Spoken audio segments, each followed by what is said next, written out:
Buenas noches y bienvenidos a este segmento de entrevistas de a las 8:45. Hoy es día jueves, me acompaña Claudia Méndez Arias. Buenas noches, Claudia. Sí, qué buenas noches.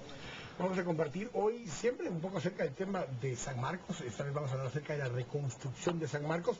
Para hablar de este tema nos acompañan hoy Omar Rodas, quien es ex vicepresidente del Colegio de Ingenieros de Guatemala, y Eduardo Velázquez, profesor e investigador del Centro de Estudios Urbanos y Regionales de la Universidad de San Carlos, SEUR. Buenas noches, ambos bienvenidos. Buenas noches a todos.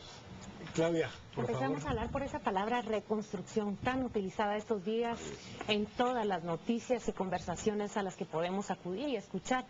Pero entendemos que reconstrucción es algo más que levantar y reedificar y reubicar. ¿Cuál es la clave de una reconstrucción precisamente en los días que siguen a un desastre de esta magnitud? Bueno, yo creo que en Guatemala tenemos un problema serio, que no tenemos un sistema de alerta temprano para este tipo de eventos. Podemos tener terremotos, podemos tener desastres como el Stan, como el Mitch, como el Ágata, y Guatemala no cuenta con sistemas de alerta temprano. Ese es un problema serio. Pero realmente, después de un terremoto, nosotros deberíamos ya contar con un plan estratégico para poder llevar a cabo.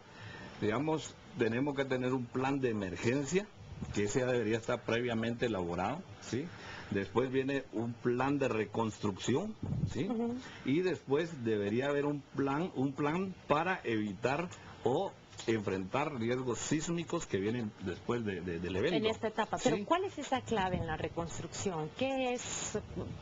Supongo que no existe una sola, pero sino hay varias. Pero ¿cuáles son los elementos que deben prestar atención todas las personas que están encargadas en esa planificación? Bueno, mire, yo estaba hablando aquí con Eduardo antes de entrar, y yo le decía que un fenómeno como un terremoto no es precisamente un problema de ingeniería. Ese conlleva un problema social, y por eso mismo nosotros debemos verlo desde esa perspectiva. No podemos ver un terremoto solo de ir y levantar lo que se cayó, ¿sí? Sino que hay un problema social inmerso que tenemos que ver. Tenemos que tener un plan para tener el problema alimentario. Tenemos que tener un plan para ver cómo vamos a enfrentar los asentamientos humanos. Tenemos que tener un plan para ver el tema económico, porque aquí hay de todo una serie de problemas en el entorno de ese problema que no podemos dejar de ver. Y por eso es que debemos tener un plan estratégico anterior. Pero ese es el problema que tiene Guatemala, que Guatemala es muy reactivo. Sí, Guatemala somos reactivos, solo reaccionamos al evento, pero no nos preparamos para enfrentarlo cuando sabemos que Guatemala es uno de los países con más riesgo sísmico de América, porque aquí confluyen las tres placas continentales que existen, las más grandes, la de Norteamérica, la de Cocos y la del Caribe, acá en Guatemala es. Y adicionalmente tenemos también nuestras propias fallas tectónicas, o sea, tenemos la falla del Motagua, la del Polo Chic, tenemos la de Misco, la de Pinula, tenemos una serie de fallas, ¿sí?, que nos hacen un país vulnerable en el tema. Entonces nosotros deberíamos estar preparados y no estamos. Eduardo, quiero preguntar el tema de reconstrucción. Hay muchas regiones, muchos centros urbanos de Guatemala que no están ni siquiera construidos. Hablar de reconstrucción en espacios como San Marcos, que no están ni siquiera terminados de desarrollar todos sus servicios públicos y demás, hay una carga adicional que si simplemente empezamos a reconstruir o a hacer nuevos asentamientos humanos en áreas que no tienen desarrollados los servicios públicos básicos, es un problema adicional a esto. Sí, nosotros en realidad como sociedad, ya lo decían ustedes, somos expertos en el tema, tanto porque la ciudad, como decía Manuel José Arce, los abuelos desde que llegaron con el sistema colonial al español, ¿verdad?, anduvieron con la ciudad a tuto, ¿verdad? Con eso él quería decir que estuvieron migrando todo el tiempo, desde el asentamiento en Sinché hasta la nueva localización en la Nueva Guatemala de la Asunción. Entonces, expertos en lo que ha pasado, creo yo que somos. Uno de los temas que yo quisiera, digamos, partir de lo social y después ya entrar en la materia en que tú dices, Quique, yo creo que la parte de atención a las víctimas y a los damnificados es fundamental en este momento. la experiencia, no estoy hablando de este gobierno, estoy hablando en general, la experiencia es que la ayuda se la han robado. Y eso es histórico, eso no está pasando ahorita, o en el terremoto del 76, o en los temblores de los 60. No, estamos hablando con el terremoto de Quetzaltenango, estamos hablando con el terremoto de 1917, 18, etc. Entonces, eso es una cuestión que yo creo que, precisamente partiendo de lo social, debe ser atendido con urgencia. Que las ayudas que vienen del exterior, ¿verdad?, sean directamente ligadas a la población que está realmente sufriendo en estos momentos. La clave en estos días entonces es fiscalizar, monitorear y que toda esa ayuda llegue a quienes la necesitan. Ahora, yo quiero enfocarme en el tema social que ambos han conversado y sabemos que todos los efectos sociales que siguen a un desastre son múltiples, pero quisiera que nos enfocáramos, de acuerdo con la experiencia que ustedes tienen, en, aparte de los asentamientos, de las migraciones, ¿cuáles son los otros impactos que sufre una comunidad? Bueno, mire, cuando una ciudad se cayó, entonces tenemos que comenzar con algo que es básico, que como decía aquí, que nosotros no hemos desarrollado: la planificación urbana, en el caso de las ciudades o las poblaciones, ¿verdad?, y la reconstrucción, ¿verdad?, de los asentamientos en las áreas rurales, que sabemos están dispersas.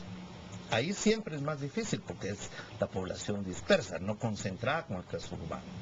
Entonces, yo creo que sigue toda la parte de planificación, de ordenamiento territorial, etcétera, brindar a esas ciudades, ¿verdad?, los servicios básicos fundamentales. Precisamente canalizar la ayuda, ¿verdad?, con los países amigos que nos puedan ayudar. Decir, bueno, aquí necesitamos un sistema de distribución de agua, necesitamos la construcción de drenajes donde no existan, necesitamos una planificación mínima para iniciar esa reconstrucción.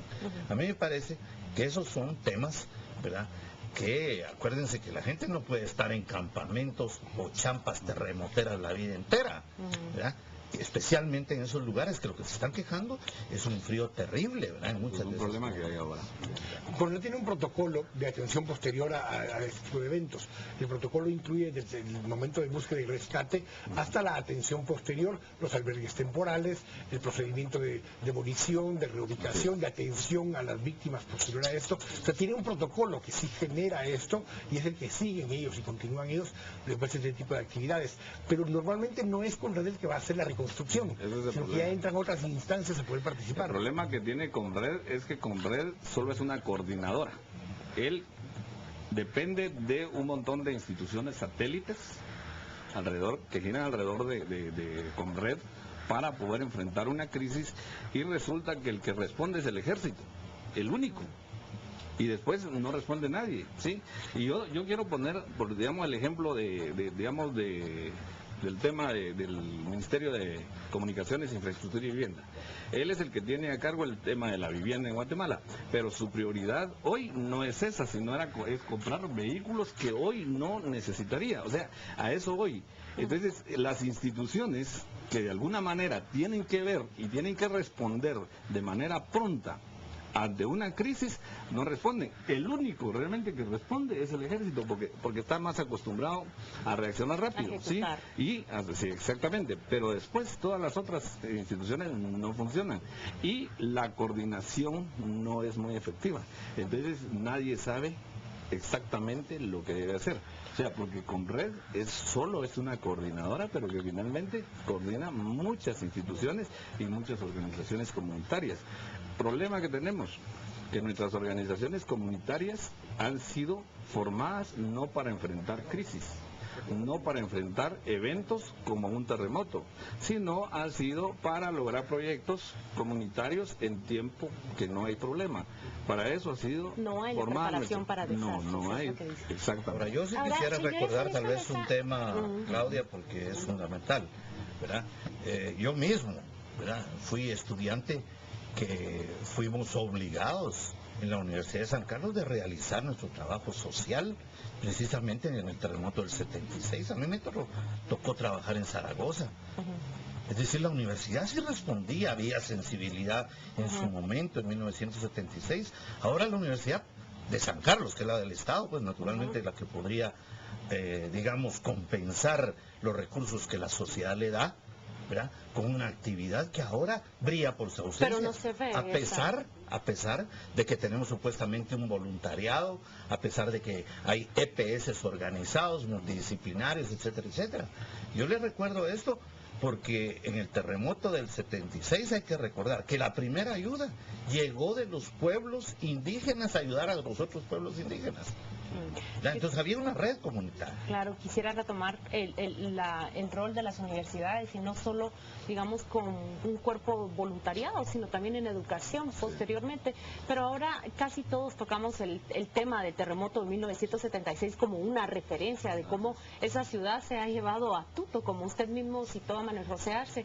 Pero tenemos recientemente, en los últimos 15 años, al menos 3 desastres de magnitudes mayores como Mitch, Stan y Ágata. ¿Cuáles son las lecciones aprendidas si es que las ven reflejadas en la estructura de respuesta ahora?